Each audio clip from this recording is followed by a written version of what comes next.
Hey Feasters, it's Jason or Rezzz if you'd like, and I'm answering your questions so that you can get past the bumps in the road to building a profitable freelance business. And I am super thankful and psyched to be able to have this opportunity to talk to you today on this 50th episode of the Ask Rezzz podcast.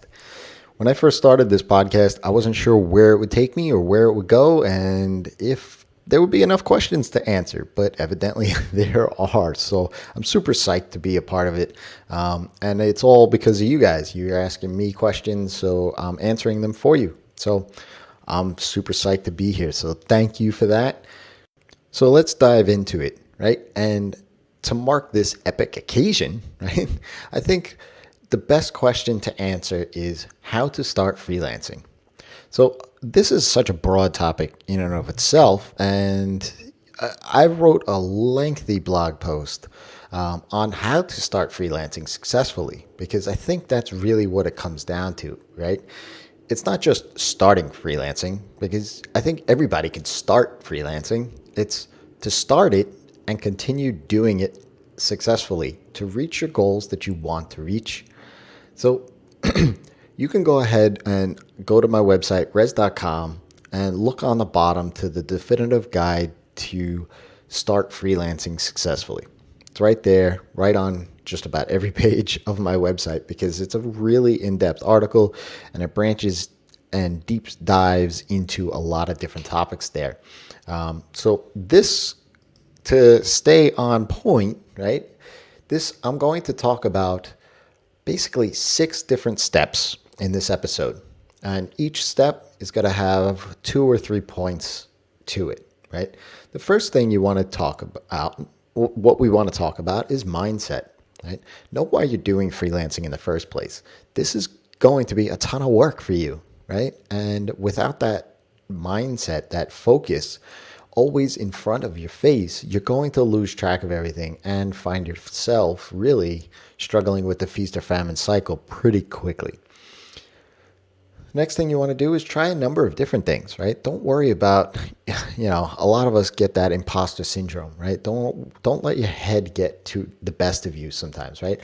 All you need to do is be a bit better than your clients, right? Know something a little bit more than what your clients know, and that'll go a long way for you. And finally, inside of this mindset topic is, if you're just starting out, practice your people skills before the technical skills, right? We always lean back on the technical stuff, but business is about people. And take it from me, when I struck out on my own for the first time, I found myself going back and getting a full-time job because of all the other things outside of the technical skills. Business is about the people-to-people relationship, and you want your relationship with your clients to be solid, and you want your personalities to mesh well. The second step is figuring out your service, right? You want to be able to identify what you can solve for businesses, right? If you have a knowledge in a particular subject and can write well, let's say, then you might want to find websites of that certain subject or topic that have a terrible blog or no blog at all and pitch them on writing articles for them, right? Remember, as I said before, you only need to be a little bit more knowledgeable in something than your leads, right? When I first started out in the early 2000s, I had a skill set in building websites, right? Very general. But at that time, the web was a place that businesses looked at having websites like having a pool in your backyard. It was nice to have, and you would stand out from your competitors, but most businesses didn't want to spend the resources, time and money, to figure out how to get themselves online. So they would go ahead and look to me to do that for them when they had essentially disposable cash. The third point is to think about being successful, right? Don't just worry about getting money in quickly, right? You need to be profitable, and first and foremost, right? To be successful, you need to be profitable. So track everything you do from sales to fulfillment. Track that time.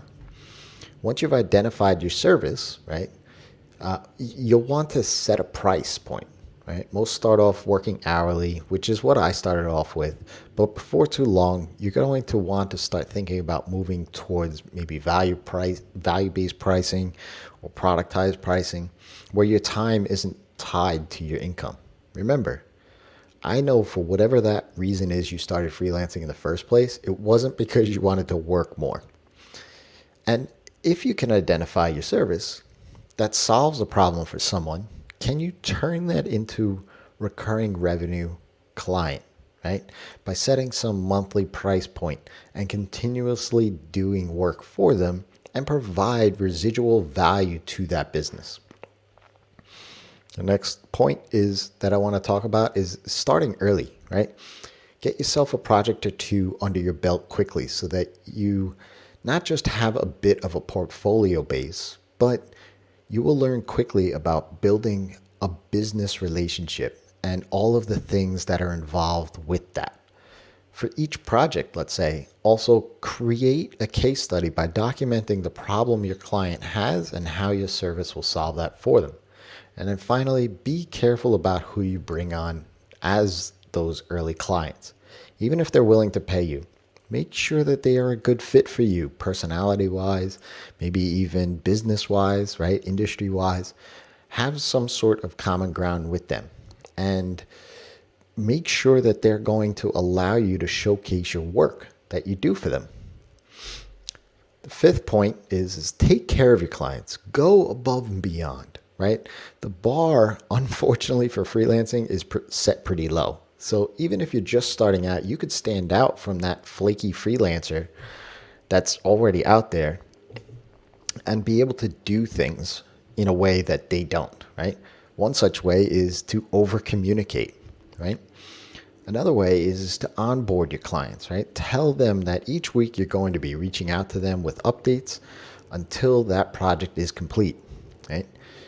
Setting clear expectations to your clients goes so well with helping them navigate the project and understand all of the aspects that will make this project successful.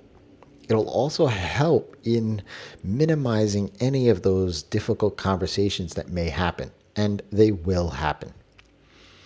The final piece is marketing, right? I know as a freelancer myself, I'm very introverted, but marketing is something you have to do. My friend Chris Ducker, who I had on the Live in the Feast podcast, go check that out at Rezzz.com/podcast, always says you have to be seen to sell. And let me explain what he means here. Don't think that you have to give the shirt off your back to get a gig. Don't take on every single job that's willing to pay you something just to do it. Believe me, in order to accelerate your freelance business, sticking to your price, your service, and who you serve well will make you successful. All the rest will just eat away at your soul and profits and will make you feel like you're just on a treadmill. And bottom line, it won't make you that go-to person, right? Chris talks about being seen to sell.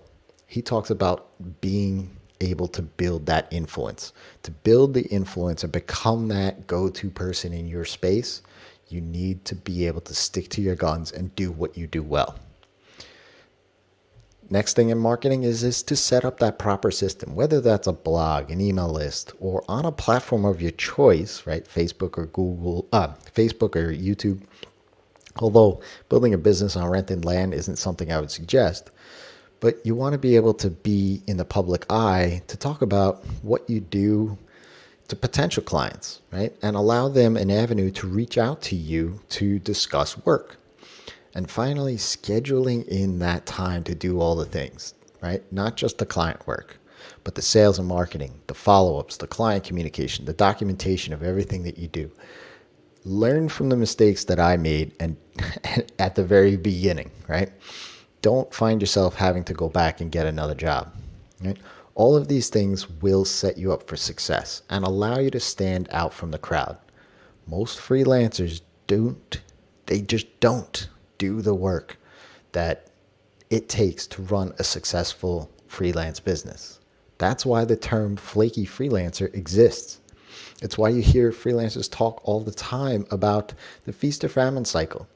Follow these steps, and that will set the foundation for you in order to really level up your game to specialization and recurring revenue. You'll start to see patterns and gaps in the market that you can fill.